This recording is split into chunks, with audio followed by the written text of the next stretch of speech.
Gonna rock it now. Gonna rock it now. By Jackson Aurelia. Jackson Aurelia. Gonna rock it now. Gonna rock it now. Rock it, Jackson Aurelia.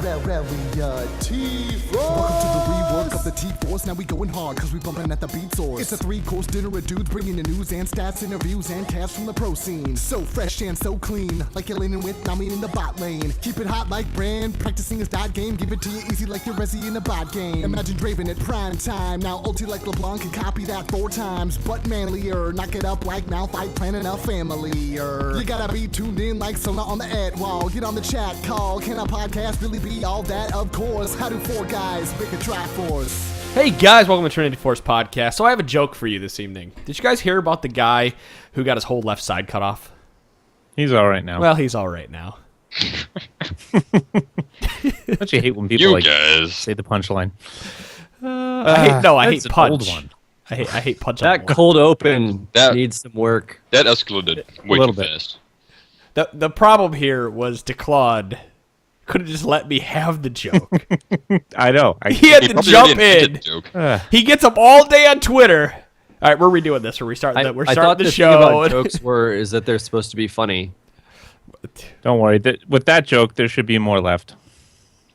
Holy crap. Holy crap. Oh. Okay, I'll give you that one. That was good. Guys, my name is Adam Potophobia Cogswell. I am the host of this episode 208 of the Trinity Force Podcast. Cheer us with us. I'm right here. DeClaude.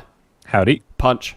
Good evening. No days this week as she is sick. Doesn't have a voice, can't really talk. So it's going to be a 4-man episode. She doesn't have a voice, so that way when Adam says something that would make her get mad, she wouldn't be able to say anything, and we just can't have that. Well, girls are bad at League of Legends.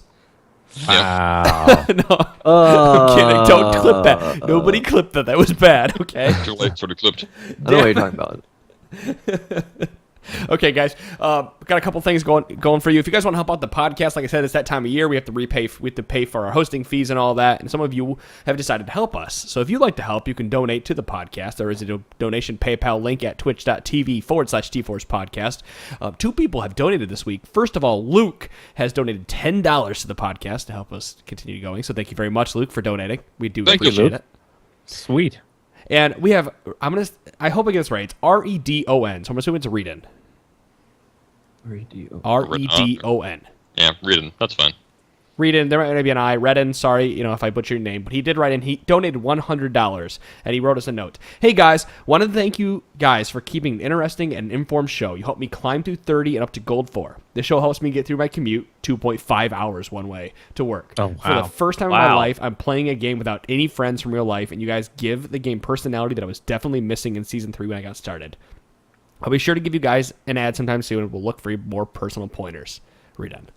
Thanks, man. We appreciate it. We're happy that we could, be some help in that ladder grind. I've actually had a lot of people add me this week and be like, "Hey, you helped me get to gold. Just listen to the podcast has really helped.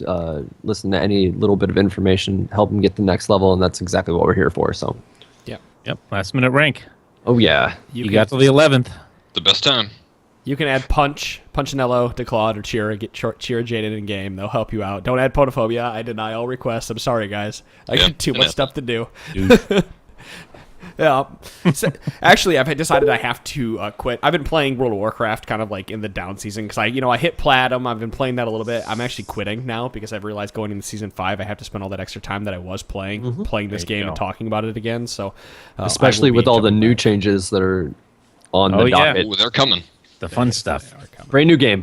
So, speaking of things that are coming, guys, you do know that the Gatherer's Granola T-Force thing was out there. That is done. Guys, please go check out Gatherer's Gourmet Granola. If we didn't really talk about it like too much over the last promotion, but we did gain like 200 followers. A couple hundred of you entered the giveaway. I was surprised at how many of you didn't want the granola. We have an insane amount of listeners out there in MP3, and it wasn't even 1% of you that walked out there to sign up. So that just made it.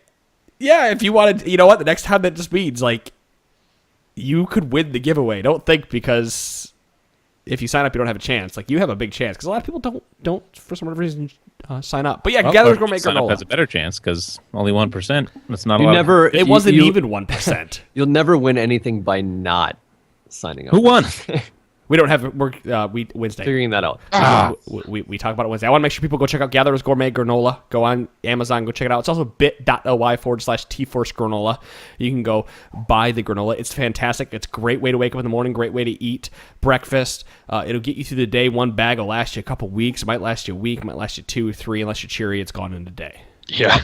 And it's better for you than a bag of chips or a box of cereal. So Right. And one last thing, we are giving away some cash here in the next couple of weeks. Battle Arena is going to start giving away $10 in RP for best play, and we're going to start talking about worst plays and stuff. So yeah, definitely check those out. Those are Tuesdays, Thursdays, Sundays. We have EU West, we have NA. If you guys want more information about that, go check out TrinityForcePodcast.com. All of the times are there. Back on the granola real quick. Follow their Twitter at GG Granola. It's GG Granola. Yeah, GG Granola. They post the other day. I retweeted one. It was a funny little joke picture. It was these 2 bugs sitting on top of a fig, and the one girl bug was like, "Is this a date?" He's like, "No, it's a fig." So little things like that. Things that amuse the crap out of me. So it might amuse you as well. I didn't know they hired you as their marketing director. Oh, mad props for it. It was great. At GG Granola. Yeah, go check it out, guys. The Granola's fantastic. If you signed up, we'll have a winner on Wednesday. Battle Arena, we want to get more of you guys involved. Apparently, some of you have made it out of bronze, and so you are not playing bronze boot camp anymore. We're talking about getting a second normal Battle Arena started, by the way. So there'll be 2 Battle Arenas at different times during the week for you guys to play. Like, we're moving Battle Arena forward. We're really trying. People, if you're Platinum, go play in Victorious Gaming's. VictoriousGaming.com. That's what the whole Platinum Diamond thing is for. We want you guys to play against people who are your rank. We don't want you stomping on golds. We don't want you stomping on silvers. Go play people your rank and really flex your muscles and show everybody how to do. So and win some RP. And let us know how you do. Absolutely, yes. Feedback at TrinityForcePodcast.com. Sorry for the extra long intro this week. I'm kind of really catching up on everything. End of the year, there's lots of promotions and stuff going on with Trinity Force. You guys are going to have to bear with the extra long intro for this week. Other than that, I think that is it. I feel like I had one more piece. If I think about it, we'll talk about it in the middle of the podcast. But, I guess one last teaser. Announcement. I hate these announcements, but we have a big thing coming for Trinity Force here in the future. Start of season 5. It's gonna be big. You guys are gonna want to jump in on this. I will just say it's an extra podcast. That's what it is. We're gonna have one more podcast coming out, and it's actually going to have people from Trinity Force proper on it. And so I allegedly might be on it. Allegedly, maybe. And other people might join it. Like, it's just it depends on the week and everything. It's gonna be fun. It's gonna be a lot of fun. I can't divulge too much, but another podcast is coming, so here it is. Other than that, we're moving right straight forward. It is a mailbag episode because we want to get through the 30-some questions we have in here, and we already talked about Sona and stuff last week, and we're gonna talk about whatever you guys want to talk about this week. So, right to start that, Zach writes in, when is it better to buy early combat stats such as a chain vest or giant's belt instead of buying the sight stone first? I've always bought sight stone first. Am I wrong for doing this? As a support, I'm assuming? I actually don't have the context. I think Don edited this one, and I'm assuming it's support. If it's support, I would say Sightstone first pretty much all the time. Oh yeah, definitely. Here, I got this summed up in a haiku. Zach, oh, nice. Let's hear it. Zach, you are not wrong. Tranquility in vision. Buy Sightstone early. That was 6, wasn't it? Tranquility in vision. Oh, no, it's 7. Wow. Don't doubt me. Don't doubt me. Don't doubt the haiku master. That is awesome. Yeah, whenever over here going crazy. Whenever I play support, I always buy Sightstone early. I mean, it's the safest buy to get.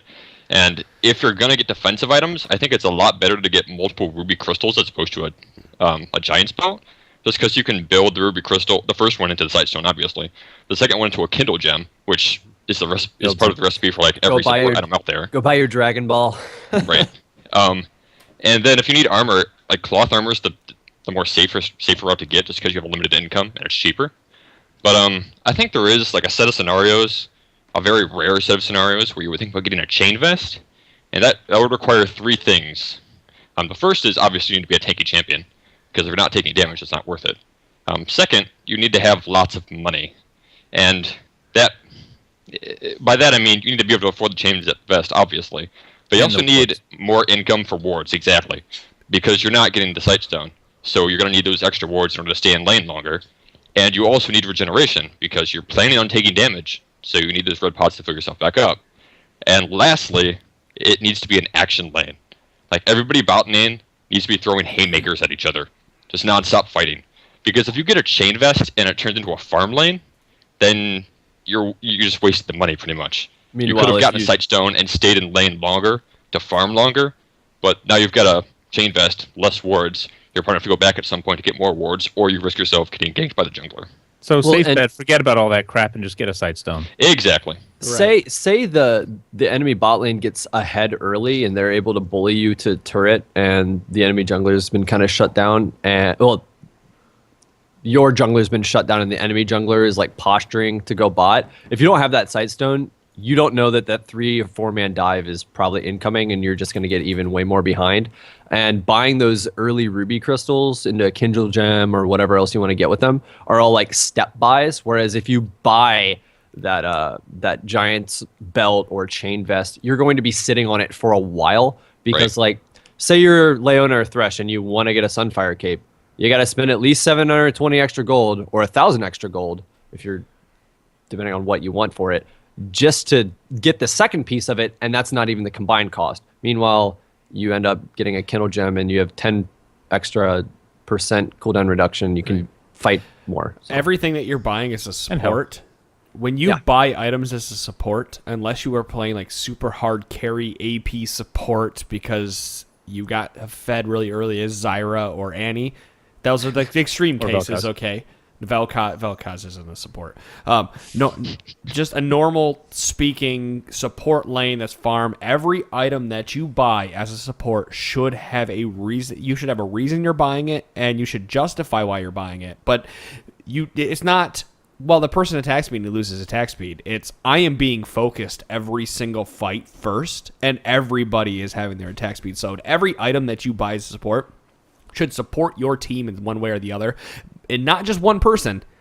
It should be multiple people that it's supporting. Cooldown reduction supports multiple people because you can get more items. You can get more casts off. Mikhails, you can support multiple people because you can remove the stun more quickly. Frozen Heart, because they have a heavy attack base, and they have a heavy auto attack based team. So now you're supporting your entire team by slowing the enemy's attack. You can go through those. Locket. You're putting a shield on everybody. Everything you should do should have multiple uses and should help multiple people on your team. You should not be selfish as a support and buy selfish items to make yourself live longer, because you're not going to do much if you do that. That's a good point. And you know what? You just reminded me, talking about Mikhails. I am a recent SmartCast convert. So if you can SmartCast the hotkey that you always put Mikhails on, it's much, much quicker and easier to get that off than waiting with that little icon that's kind of tethered and then clicking again. You can just SmartCast it, boom, right on your group and immediately remove the stun. Mm-hmm. Absolutely. Mikhails, so just a little tip. Fantastic item. Yes, it is. I also think we probably don't need to specify this, but a lot of what you just said, Adam, is in reference to tanky supports, right? Right. I mean, you're not going to get a Frozen Heart on Karma or Lulu, because you're going to be in the back lines. You're going to be trying. I prefer to get AP items on those champions, like Zyra, Lulu, Karma. Sure, AP item with cooldown. Attribute to the damage. No, CDR or something like a Morella role. Nomicon that can help keep somebody from lifestealing. But even Morella Nomicon, when you're buying it, is because you're buying it to help your team out, because you're stopping multiple people from being able to regain sustain life. Yeah. Again, the way I look at supports and the way I play supports, or try to play supports, is I'm a selfish player just by nature, and when I'm playing support, I can be selfish, but I try to look at it as I need to help my entire team, because I'm not here to do damage. I'm here to prop my team up so they can do what they're doing best, and that's do damage, and that's do this and that. I want to actually move this conversation into not a listener question. It's something that came up today, and I think it's a discussion topic worth having, and that's, I was playing a game today, and somebody typed in, "You should focus the AD carry." And I instantly responded. You might have saw this tweet earlier. I said, that's an antiquated expression. It's no longer focus the AD carry. And I think we should have a discussion of why we're not focusing the AD carry and why it's an antiquated expression. Why was this good in Season 1? Why is it good not now? Now, I have a full answer to this. I can go off and stand in my soapbox, but I kind of look at it across the faces here. I kind of feel like you guys are on the same page as me, and that other people should stop using this expression in the game. Am I wrong? Tango Oscar Oscar. TOO, target of opportunity. That's where I stand. You got That's it. what you focus. Period. Whatever's there and easy to attack, So if where you you're not got- putting yourself in danger to go after them. Yeah, so the big thing here is absolutely target of opportunity. It's not the reason that's an antiquated expression, the reason that it's a bad expression, it's a bad way to play this game is because if you say target the AD carry, you are doing everything that you absolutely can to get the AD carry besides doing damage.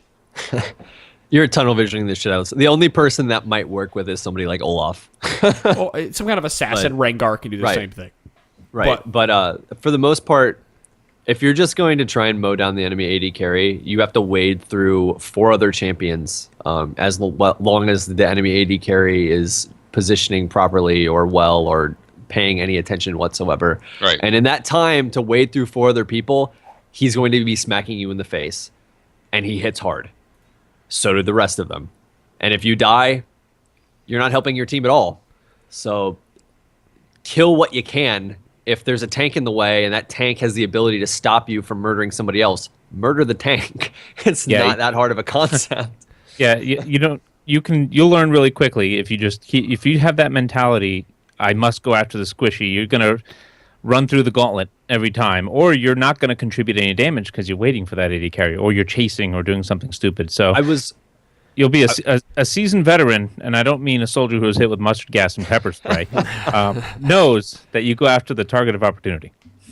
I was in a ranked game the other day. Enemy Vi was jungle and did a great job in the early game to basically get her team slightly ahead. But the late game rolled around and we semi-outscaled. And Vi had thought that because she was so powerful in the early game, that she could just continue to ult either. I was playing mid, either myself, who was LeBlanc, or I think we had an AD carry Corki. And basically, 2 champions like that who can get away, and the fact that we both sat really far back, didn't matter if Vi's ult knocked one of us up. We could dash away, do Valkyrie away, whatever. By the time Vi got to whoever she was trying to smack, Isolate. she had distanced herself so far from her team that we just killed her, and it was an immediate 4v5. You have to really pay attention to like what your team can do. You need to pay attention to whether or not, hey, you have a CC that can knock people up, but if you knock them up and then you're just going to get chain stunned to death, it's probably not the best to just go for that person the whole time. Maybe, wait to use it to pick somebody off if somebody's slightly out of position rather than charging right down the line and trying to grab whoever you perceive to be squishiest. Especially if they have like a Zonia's or something and just eat it and you're sitting there with egg on your face and you're dead. Yeah, plus a few seasons ago, peeling wasn't really a thing. No, not at all. You didn't really peel. So people certain know how to play this champions game have to much peel. better. Right. Oh yeah, this game is actually way better to play now in season 4. I don't care if you don't like the meta or you don't like the champions. This game is way more fun to play in team fights because you run into more people that understand team fights now than you do. A lot of people have like 3 years of experience. Yeah, well, before, because it was the saying was dive the carry. It was who cares what the front line is doing. It's go right for the back line. It's not, dive the AP carry. Yes. I agree with you guys wholeheartedly. Ignore the AD carry. Just let him do his thing. Don't bother him. He's not hurting anybody. Now, we're not saying ignore the AP carry. We're saying zone the AP carry. Now, if the AD carry does become a Tango Oscar, a target of opportunity, then blow him up by murder the shit out of him. Yeah, I think we can't forget here that AD carry is the golden goose. Like, that is what you want to target first, but opportunity is the key word there. You can only target him if you can get to him. Otherwise, like you said, you're spending way too many resources to get to him. You're going to kill yourself on the way there. Now, if you've got some super dive like Malphite Yasuo, then, front line is pretty much meaningless at that point. You can just ult right on top of him, and hey, you're in the back lines. Kill him. But even then, what's fun is the AD carry gets so scared that they stand back a little bit further, 2 or 3 steps back, and now if he's smart. And if he's smart, but it's also I'm not saying it's a wrong thing to do, but it's also good for the enemy team because so you're an AD carry, you got dove at Dragon Pit because you were 2 steps too close. So now you stand 2 steps back, but your entire team gets knocked up and your team dies because they have so much, like they have Malphite Yasuo. So your entire team's knocked up for forever. And what does your AD carry do at that point? He's getting dove. Exactly. So it's also a strategy to not dive the AD carry because you make them hesitant till you go into a fight. Or feign a dive on the AD carry, make him retreat, and then immediately switch targets. And then now you have all these other targets of opportunity to go after because the AD carry is running like a little bitch with his tail between his legs. And that is great to do on champions like Tristana or Corki that can dash quite a distance away, or they leap over a tree line. It's just like, let's kill the team. The EW away, whatever it is, and then you go for it. But these strategies we're talking about, they work all throughout it. But when you have people like Punch playing AD carry, for example, who plays AD carry much better than I am, I never feel like Punch is actually running away scared. But that's because good positioning trumps all of this. Right? Yeah. Punch, you want to talk about it from the other side, though? From positioning angle? Yeah. Yeah. Okay, so going back to the Malphite Yasuo example, I mean, that's pretty much a nightmare. You have to stay way back, otherwise you're dead. But if you're safe enough and they ultimate on somebody else, then that's a perfect opportunity. You know the ults are down, you know you're safe, that's the time to attack. I mean, you have to know what the enemy is capable of and what their range of influence is, how they can get to you. A lot of the time, assuming you're on a team that knows the appeal for you and you're not solo queuing with a bunch of people that are in it for themselves, which happens, Anyway, so if you know that your team's going to help you out, I mean, you know that you can stay behind, you can stay by your support, or you can stay behind the front line, and you're typically safe. So again, you have to know how the enemy can get to you, how far back you can stay by staying safe, and you also need to know what your team can do to help you out, because they can buy you some extra time if you get dived. Thank you. Right. I like. I wanted to bring it up because we haven't had an AD carry main on the podcast ever. 208 episodes or whatever it was. 205 episodes. Yeah. So it's. I think it's good for people to hear it from an AD carry main and how to play it. Would you say it's more or less kind of standing back? Do you have a count in your head, or is it just you've done the team fight so many times that you expect your support to protect you, or expect your team to protect you? How do you go about it? I don't really expect my team to help me ever. I don't expect it. I don't count on it. I pretty much solo queue. I think I think in my own terms of what can I do to get out of this. And then, if the support is good enough to help me out, then, that's just a bonus. Now, I mean, again, if I'm playing like with my buddy Urtai, then, I know I can count on him for something. If he's got Mikhail's or if he's Janna or something, then I know I've got a little bit of leniency. But in solo queue, yeah, I'm not counting on anybody. I'm pretty much mostly focused on staying safe, staying out of the enemy's range of influence, and then also being ready to engage if they engage on somebody that's not me. Because you got to attack like right off the bat. Once you know that their gap closers are down and they can't get you, you got to turn around. You got to start attacking because that's your job. Your job at the end of the day is to do as much damage as possible. Yep. It's just that staying safe is kind of the best way to do that. Because if you're dead, you have 0 DPS. If you're safe and the enemy AD carry is just picking away at your team and you're not doing any damage anyway, you're not really helping your team at all. Yeah, exactly. Like, you're staying safe, but what are you contributing to the team fight? Nothing. Yeah, I think that's the big thing a lot of people forget as AD carry is you need to.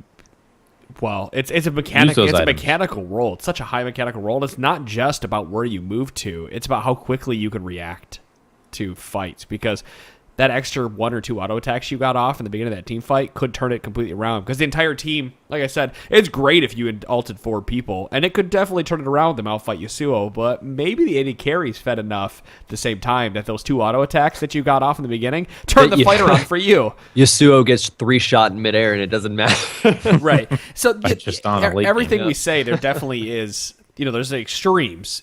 And more than likely you're going to have extremes when it comes to this game. Especially in solo queue. Solo queue is a game of extremes. There really is. There's hardly ever this could have gone one way, or I could have walked here. Like a ranked 5s or a professional game. So, without I guess beating the horse too much, we'll go ahead and move on to an actual question. But I really wanted to make sure that people were aware that they need to stop saying dive the AD carry.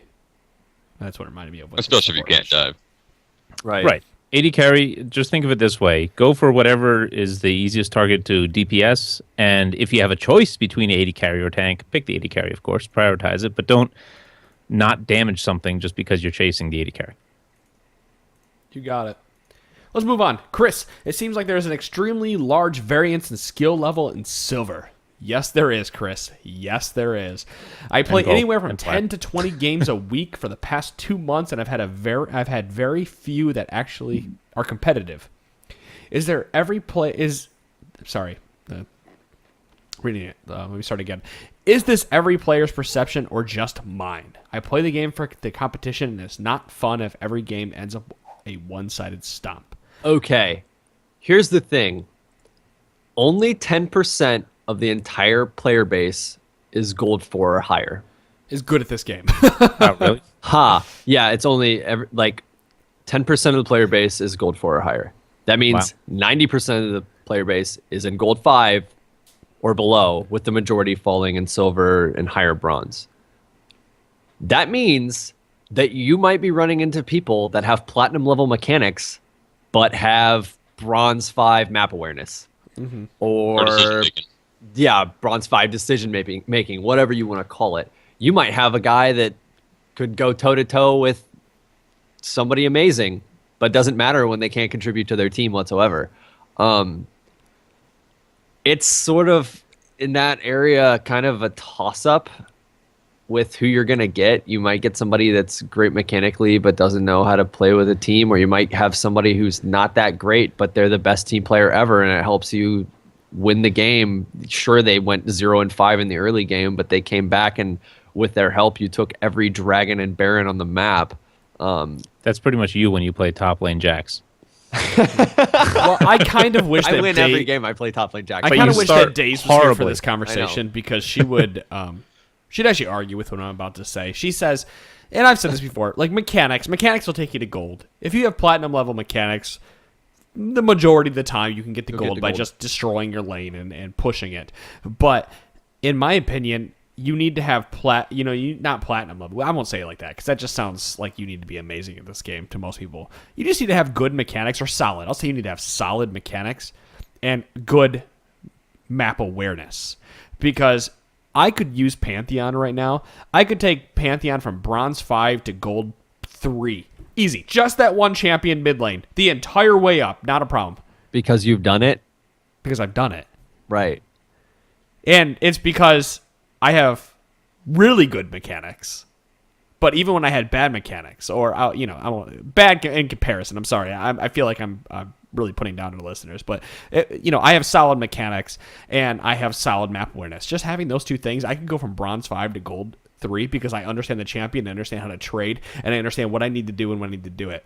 And DeClaude knows this with Pantheon. He turns games so quickly once he gets his ultimate, and you understand how to ultimate and turn stuff around, that people surrender at 20 minutes, 6 times out of 10. Yep, but there's a ticking clock for him because he falls 100%. 100% a ticking clock. Don't expect to immediately get there with Pantheon unless you understand that. So don't sit there and farm passively as. And there's a ton of other ones. There's Akali. There's a ton of champions like that. Akali, Lee Sin, Kha'Zix, Rengar, Pantheon. I could go on and on. There's probably 15, 20 champions that could all do this. I would say if you are this low and you're having a problem and you're wondering why you're having such high skill gap, pick 2 champions or 3 champions and learn those champions inside and out. Learn every piece of that champion, learn every matchup you can learn, and just learn to carry. Right. As hard as you can. Here's the thing. If you want the games to be closer, in games that you're losing, or even, if you're dominating a game, I don't know why you'd be complaining there, because if you're getting a stomp in certain brackets, that's a gift, and you should never ever badmouth anybody who gives you a gift. But that being said, the only way that you're going to be able to make certain games more competitive when your team is doing really poorly is just do every little bit that you can to make a difference throughout the game, whether that be like don't paying feed. more. Yeah, don't feed. This is my biggest gripe ever. Everybody does it. And as you get better, you do it less. But if you have a ward and somebody comes from the direction that you have a ward and you die, you just made a huge mistake. And that you would be amazed at how much better you will do in the laning phase or in any other phase of the game. Just by, if you know where somebody's coming from, you shouldn't be dying from that direction as long as like your team isn't getting just ridiculous stomped or somebody's so fed that they one-shot you. And if you're not dying early, you can stay in lane, keep up an XP, potentially get ahead in XP, win your lane, whatever. I want to build on what you're saying there, Chira. That's an awesome point. And if you have that map awareness, but you don't have faith that your team does, when you see the enemy champion going through the ward to bot lane and you're mid, ping back, and wake them up. I will say, if you're jungling, you can help because your team get if that you're awareness. jungling, you're probably paying way more attention to the map than almost any other player on the map in the early game. Like how many times I ping almost every time I see anybody show up on the map. Period. If they come out of fog, and that's just like habit to be like, oh hey, somebody's there. Like no, if they're that way and they're moving towards that way, they're probably clearing this camp and then eventually going to bottom lane or whatever. And I mean, how many times have we been in games where I'm like, okay, so-and-so's going here, Adam, I feel like they're going to gank you in about 30 seconds or something like that. You're usually right. Yeah. It's just, you will get a feeling for the movement of people, and once you have vision, it helps so much. So word up, everybody, keep warding. We tell you this all the time, but it is extremely helpful. And that's not just a jungle thing either. I mean, no. Even as AD carry, I find myself just habitually pinging people that show up on the map. Even if somebody else pings them first, I'm pinging them anyway. You know, you have to make it obvious, painfully obvious to people in solo queue that you're getting ganked. Right. And as far as the go ahead. Finish yeah, I was gonna say make it painfully obvious that they're going to get ganked and just spam the shit out of pings if there's anybody remotely looking like they're moving somebody's way. I want to point out something that Lance and just brought up in chat. That's why I love having the chat and having people around that are listening to the podcast to talk about it. Lance had just brought up, again, producer, say everyone say hi. Thanks for watching and listening. Hi, Lance. But he just said he's been doing something that's been helping him out quite a bit, and Day said this last week, is that you should be more aggressive in solo queue. You should be more aggressive in the game. And I actually agree with this quite a bit because I don't play... if you guys watched this on Saturday night, I played Rumble 3 games, didn't I? You played him 2 games. 2 games. But I won my lane both times I had played Rumble until X point or whatever happened. But for the most part, I won my lane as playing Rumble. But I hardly play Rumble, and that's because I have just a basic understanding of how to trade as a character. Now, and I played against Riven twice as Rumble. And this is an example. Riven comes in at you. You soak up the damage she does with Flame Spitter spewing at her, so you're trading the entire time. And then you can walk back at her and throw Flame Splitter back at her again as she's trying to run away from you. So she just exhausted everything she had to try to trade. And while she did a quarter of your life, you did a quarter of hers plus some. Because you understood that all you had to do was stand there and weather the storm. Because I understood that Riven only has so many attacks she can get off. While I can follow. And you both have shields. And we both have, it comes down to the shield. You get level 2, you take W, you have the extra shield. But when you play any champion like that, you need to understand the limitations of both champions and when you can be aggressive. All right, stop real quick. This is real important for bronze silver mentality. When someone's going ham on you, it's instinct to just right-click back and run away. You're taking damage. They're going in because they probably know they can hit you with a couple of things. Adam makes an excellent point. Reiterate it. Trade the damage back. Make them suffer for doing that. And if you win the trade, then they can't keep doing that. And if they do, then they'll die. So that's a really good point because I remember I had that mentality too. I'm like, oh crap, here she comes. Right click away, go to my turret, and then you just took a bunch of damage. You ran away. Then you come back in. You're kind of hurt. She has full life. So. Trade. Go back. And I understand how to trade, and that's by playing the matchups. That's by understand. It's really, if you don't know how to play against Riven, go play Riven and try to figure out how to play Riven. Because that'll teach you how to trade as Riven and how to trade against her. You have to understand the enemy. Riven's at the height of learning how to trade in lane for top laning. If I she would say and gets the shield, try to avoid her until it goes down and then trade. Little things like that you learn. The best people, easiest to learn how to trade, I would say, are Olaf and Renekton. because that's all they do. Yeah, you trade right back. Well, yeah. that's what's funny with Olaf though, because you can reckless swing somebody and not take minion aggro. That's such bullshit, and I love it. That's why I've played so much Olaf this season. But those little things you learn, like you Yeah. guys want to learn how to get better at this game, and some of you will bitch at us. Oh, you're only given like silver and gold responses. That's because none of you guys do it. I watch you guys play this game. None of you understand that reckless swing doesn't grab aggro. That flame spitter does damage. Yes, you're damaging minions, but so is she, as she's queuing into you and Wing. Like, the trade happens more than just the amount of damage you're taking, the amount of damage that you can soak up. It's also what is going on in lane. How is the lane pushing? How is it being manipulated based on the enemy's movement? Like, there's just so many things you have to take into consideration. If you while have you're a big doing it. minion wave, go run up and smack the shit out of somebody if they don't have as many minions as you, and hope that they smack you back, because even if they don't, you did damage to them, and if they do, you're doing way more damage. You know, to we're them. going off on a tangent, but that's another thing I love to do in top lane is when I have a big wave and I see the wave is about to die, or I help clear that wave, I throw a quick CC out when their wave is dead, because then all the minions automatically attack him, and you just get that little bit of extra damage. Even if it's not a big wave, you just traded more than they did for you because you had your minions helping you damage. So throw CC real quick. Boom. I do it with Scion all the time because his decimate will clear, and if I can hit him with it, they're knocked up and stunned. The minions are dead on his side, and my minions are going pew, pew, pew, pew, pew for a few seconds. All right, Also, since we also did on the tangent, topic, sorry, but on the topic of trading when your opponent goes ham, I don't want to confuse the issue here, but I'm going to. You also need to pay attention to what your opponent's habits are. If they're passive the majority of the time, and then all of a sudden they go ham, Jungler's Hey, probably jungler's coming. yeah, you're getting ganked. So yes, you want to trade if they go ham, but you also want to pay attention to what their normal habits are. If they just go ham right out of the blue, you're getting ganked.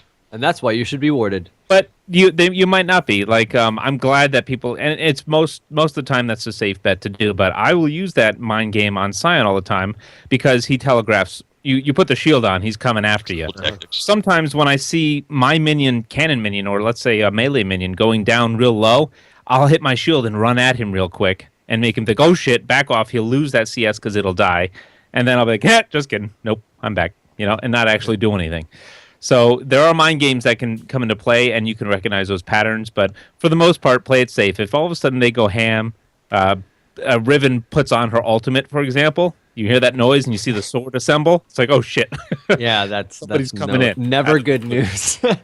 So, since we did tangent so hard, the quick and dirty answer for this question is silver is the biggest pool of players that this game has. It's so funny So you're how we going go to off have I know. You're going to have the widest variety of player skill between Right. like really bad players and better players.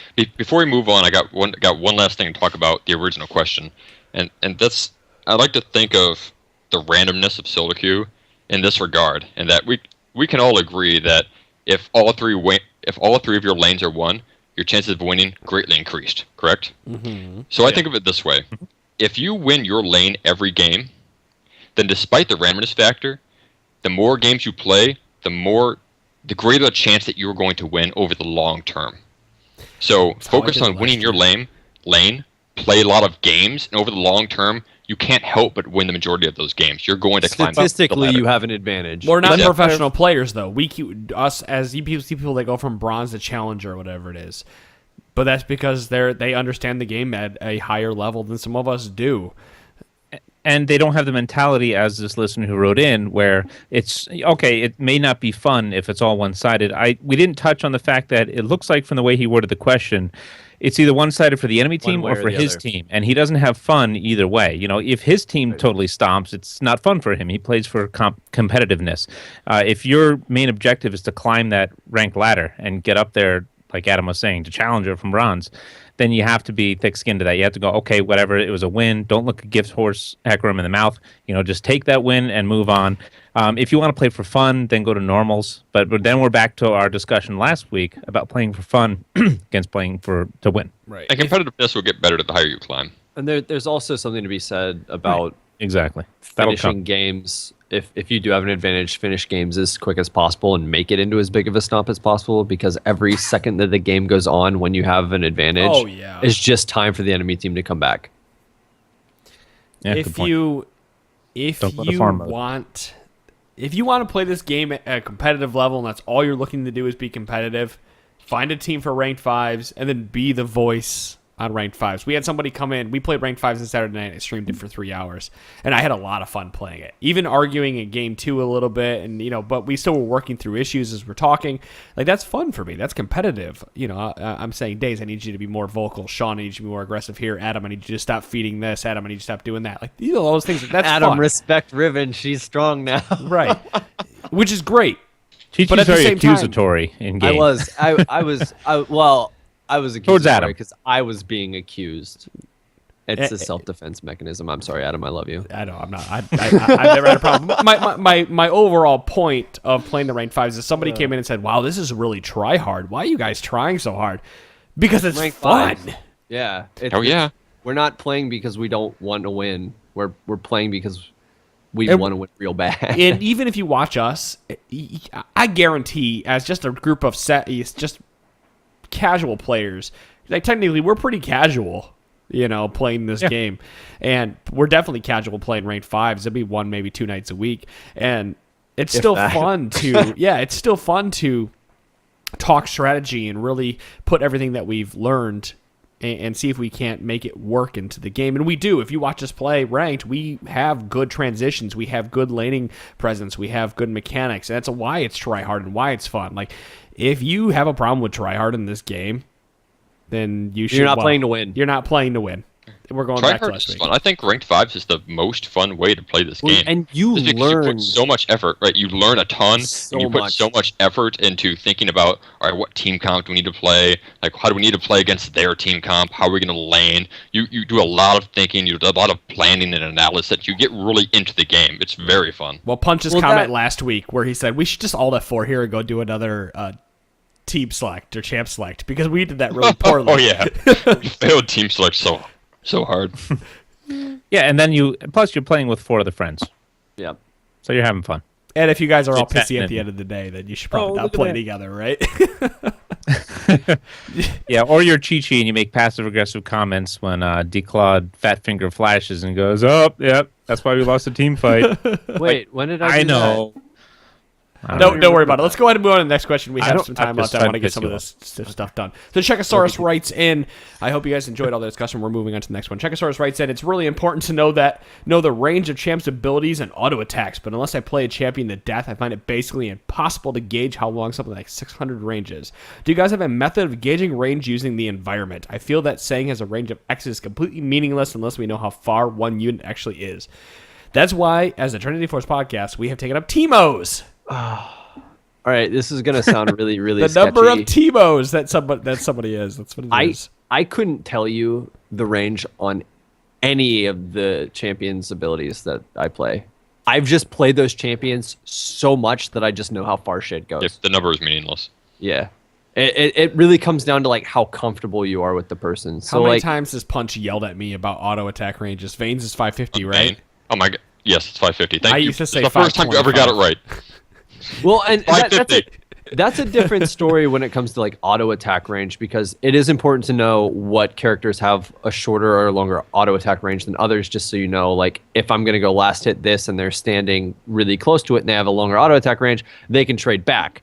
Abilities, on the other hand, like who cares how long Nidalee's spear goes? That thing goes forever. Like chuck it, and if it hits him, it hits him.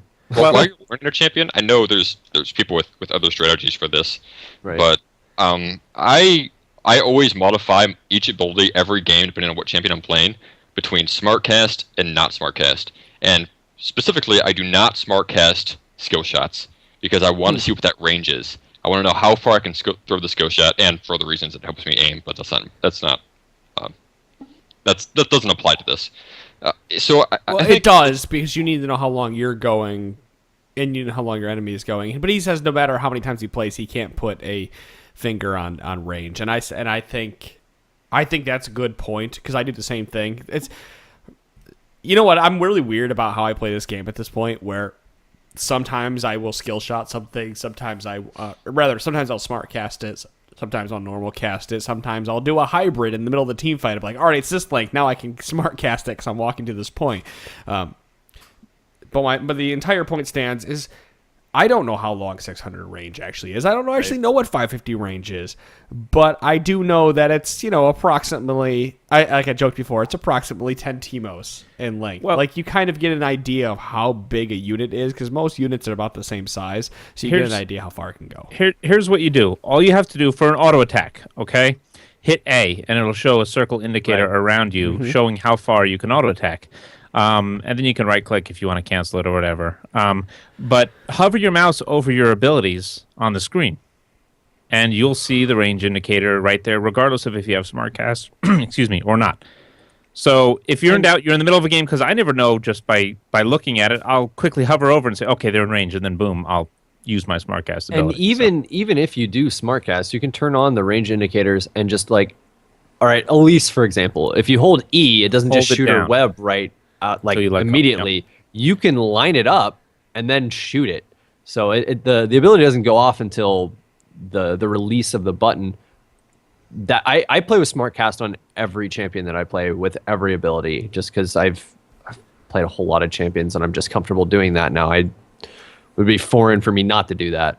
But there are definitely, if I'm playing a Nivea, I'm going to hold down on that Q and see where the range is going before I just let the orb fly, Yep. And then you'll see a little indicator around the Flash Frost now. Oh, yeah. Point on a Nivea. Quality of life. And then you can hit it again to stun. You'll see when it's in range. It's a playstyle thing. I mean, you can have SmartCast on everybody with the SmartCast indicators, or I think that's probably the best way to do it. I'm just anal about it, and every time the game starts up, I just manually go into the menu and then adjust each skill as what I want to SmartCast and what I don't want to SmartCast. Yeah. Yep. Yeah. So remember, just hover over the ability with your mouse cursor. You'll see the range indicator, or hit A to see your auto attack range. I'm clear it out. Probably not the only. I won't say I'm the only person in the league at all. I know I'm not, but I say it every time. I don't like SmartCast indicators. I like using my shift keys. I use shift keys for everything. World of Warcraft, anything that has multiple places. So I use normal cast as shift. And that you might find that works better for you, that you can shift Q something, and then you don't have to hold a button down. Because if you hit shift Q, you have it on your cursor, and you can still, you can see where it's at. That might work better for you. I don't know. Yeah, if you can shift. I have no feeling in my hands, so sometimes I'll hit caps lock instead of shift, so I don't do that.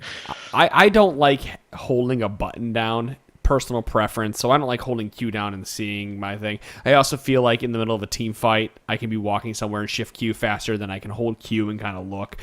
Personal preference, figure out what you like, but what I'm saying is, for me, my normal cast is shift plus the buttons. I say it every time we have this conversation. We've had this conversation probably 15 times in the last 20 episodes. We talk about this a lot. Yeah. Do what works best for you. I think that's the end-all, be-all. Whatever works for you, find out what that is and make it work. And what works for somebody else very well might not work for you. Yeah, and the game has indicators. It has these things to help you figure this out, so you don't have to remember every time, because it's kind of ridiculous unless you do play a champion a billion times. Like with Pantheon, he's my favorite champion. I play him a lot. I still don't know exactly the range of his ultimate. I have to I don't either. Hover over to see if I can hit them. So that's why I shift R. That's why I shift R, and I can move the box just right, because you can go a little outside of how far you can go. By, I just start running towards where I want to go, and then hovered over it real quick and see when I'm getting close. I can't do that. Same with Scion, to see the range on his ult. Well, that's why we're here, guys. We're here to help you as a reminder of how to do some things. So Jake writes in, we're going to go ahead and move on to the next question. I main jungle and always make sure to buy wards, but lately I feel like I am the only one warding. The support isn't even doing it. Is there any way I can convince them to ward without seeming toxic? Jake, the long and the short answer is no. There is nothing you can do to impose your will on the enemy team. You can't control or the team, your team.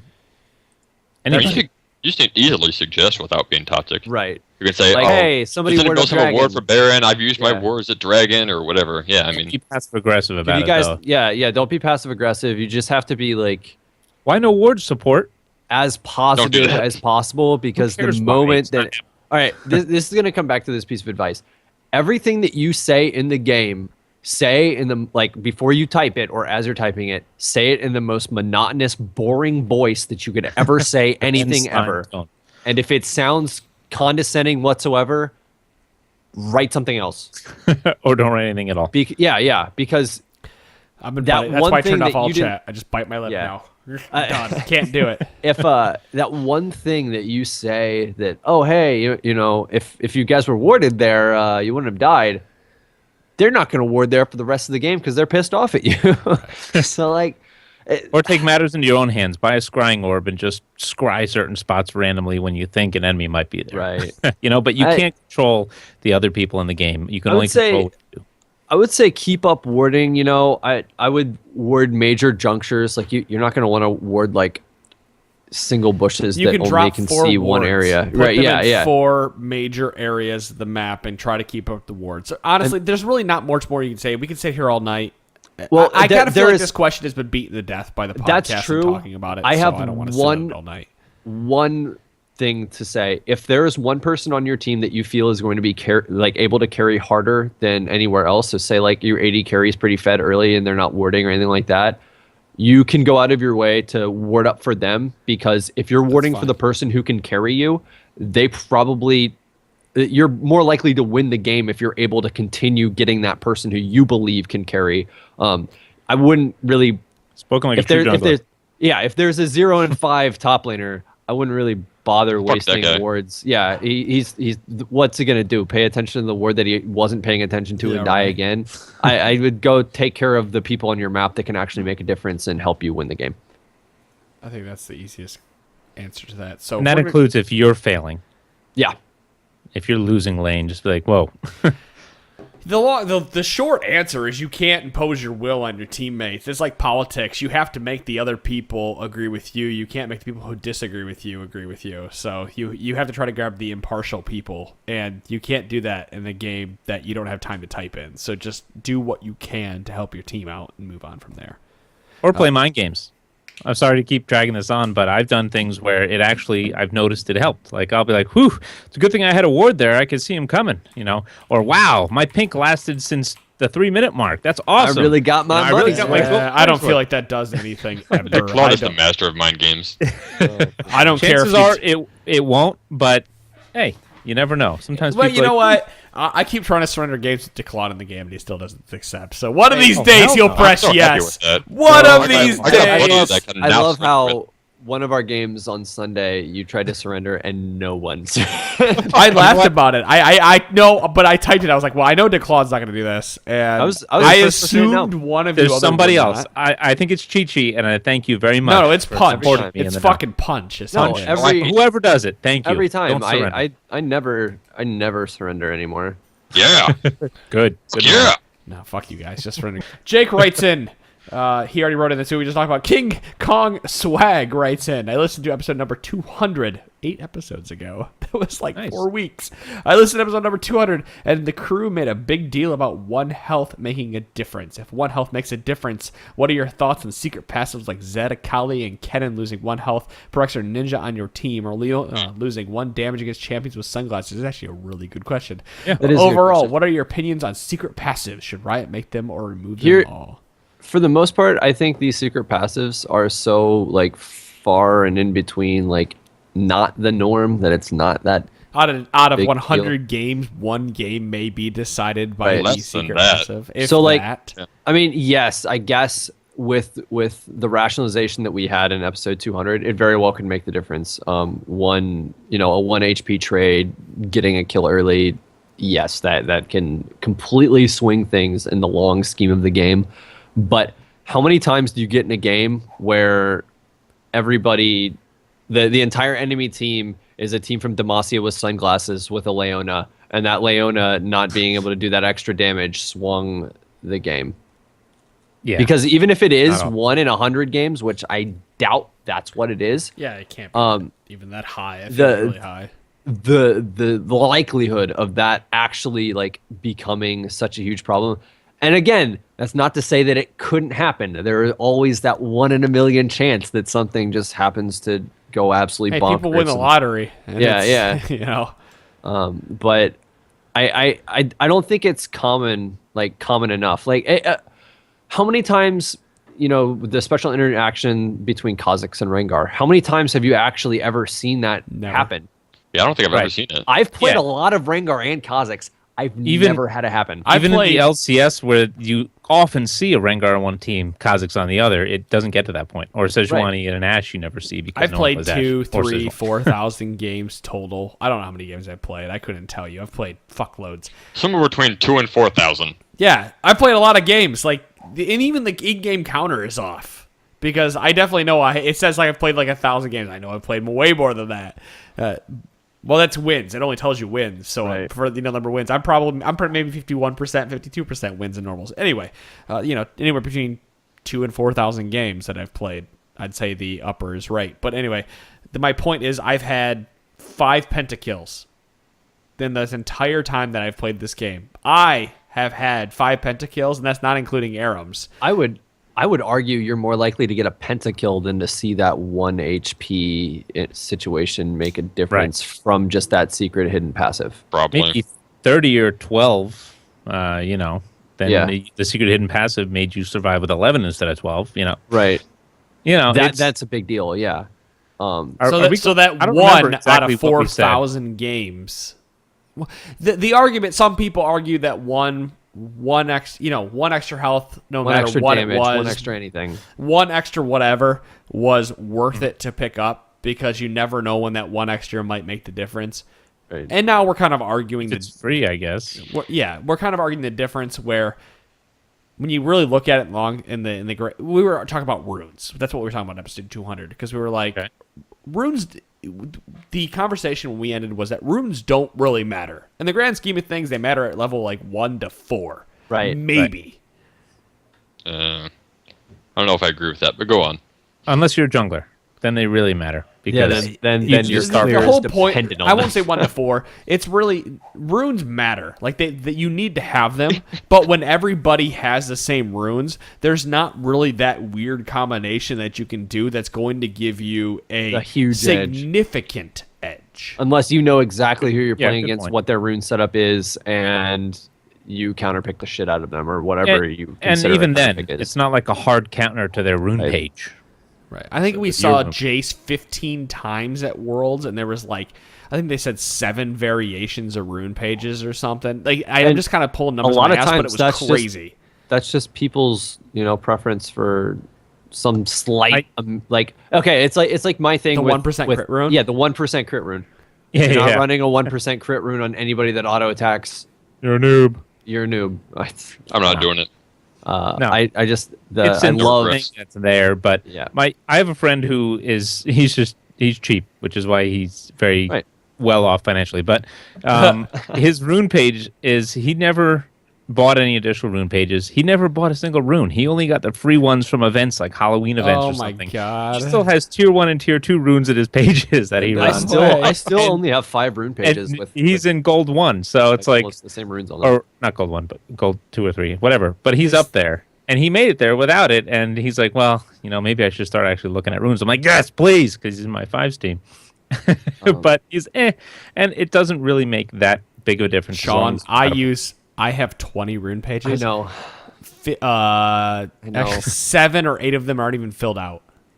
Okay, so This you're is- you're kind of in the same. But I have I think 9 rune pages altogether, but I only use 5 of them. And I don't like, even use 5. For I 3 of use, them, like, I 4. almost use the exact same set of runes with just certain little differences. Because you don't know. Oh, You don't right. know. That's the problem. If I was in the LCS and I was a primary top laner, when I was playing primarily ranked Well- 5s with punching them, I could have 20 rune pages that were just tweaked a little different. If you're specializing in one champion and you have 3 different rune pages depending on certain matchups, so whether you can go really aggressive, you have to go defensive or something else, then it's great because you can completely Yeah. plan. Well, you never know when you might need that extra. Right. That extra 4 magic resist could make the difference in professional play. Yep. But for I'll say for the Right. everyday use, like Claude said with your buddy who's in gold, whatever. Like that fucking 8, 10 magic resist doesn't matter because the guy doesn't know how to take advantage Yeah. of the fact that he the doesn't. min have that. maxing matters way more near the top than it does at the bottom, and Right. that's just because Chances the whole are you'll point of be min matched. maxing. It's the same thing with like people who are really into like professional athletes. They do a lot of stuff for nutrition. They work out a certain amount. They peak at certain times. They do this, and that, and the other. But it's all to get that one tiny percent higher performance Punch, than the other do you follow person. baseball? No, I don't really like baseball. Okay. I follow everything else pretty much. I've been following baseball more and more. I wish Don was on here. You could tell us, but like somebody out here is gonna get really mad at me, and I apologize. I'm gonna butcher this number, but like the difference between an all-star and a good player is like 5 hits. I think is what it is at bat over the course of a season. It's a small number. It's like you're like, really? It's only like 2 or 7 or whatever. It's like this tiny little number, but yeah, that's what makes you an all-star batter. I like what you're going with that, but I hope you're wrong. Just so Dom's rolling over in his proverbial retirement. Well, if you're gonna do a baseball reference, you better cover all bases. All right? I'm trying to cover all bases. No, it Knock really is. this I out think of the park. Punch can eat. You don't follow, but you follow sports more than I do. It really is. It's like 5, 7. It's something really a tiny little minuscule It's a number. lot smarter than you would expect. Yeah. As for going back to the question again, our opinion on the secret passives, I don't really think they make that big of a difference. Yes, the Rengar Kha'Zix thing is kind of an interesting interaction, but it's a flavor interaction, and it's something that fans of the game have been asking for more of. I don't really care one way or another unless like It doesn't make or becomes break the game. Yeah, if it becomes a Don't sweat it. game-breaking thing, I'm completely against it. Otherwise, Wait. To end this show, because can I show everybody my tattoo? Because everybody who's watching live needs to see it, right? Oh god. Oh, And if you're yes. not watching live, why wouldn't you want to see it? And plus, I get to show man nipple. And Check that's it out. totally against the Twitch rules. Yeah, God, no. guys, we're breaking Twitch rules. We're gonna get No, but banned. look at this. Look at Can't that, even right call on my that a nipple, though. chest. It's like drawn on. Yeah, look at that. What? That's That's not drawn awesome. on. That's real, motherfucker. No, your nipple's drawn on. It doesn't. It's not even 3D. It's 2D. Yeah. I'm rubbing my nipple. That's what that was. I don't want to show my nipple. I don't want to get But banned. anyway. Yeah, no, I got the Twitch. So, guys, if you want to It watch does Trinity, look. That is a nice looking tattoo. yeah, look, it's on my chest. Yeah, Trinity Well Force shaded. podcast. It's on my chest. If you know what this means, Attaboy. this means I'm in it forever. I'm in it. You're for in the it. long run. Yep. Nick Claude, first Don't name worry, Retire he even tweets if at you me. want to.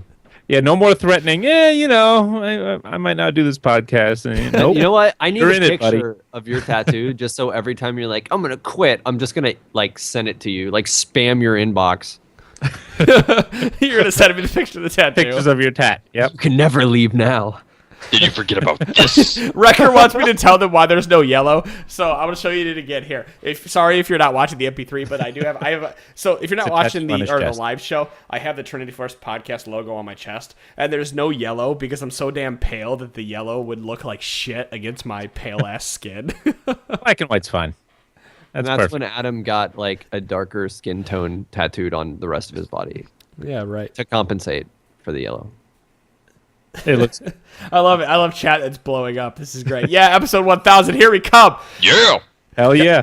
Guys, that was episode number 208 of the podcast. Like I said before, teaser of a teaser. New stuff is coming for the Trinity Force podcast. Look for it in season 5. Thanks for everybody for being here. We will come back Wednesday with hopefully another topic. We might I think we might touch on David Serlin's book. So if for the rest of you guys in the podcast too, There if was you don't some have anything to do, confusion. go ahead, go read that book. Everybody who's out there, go read David Serlin's book. It's free to download, free to get on your Kindle, all that. So that's episode number 208 of the Trinity Force podcast. We will see you all on Wednesday. Oh, Peace. yeah. Peace.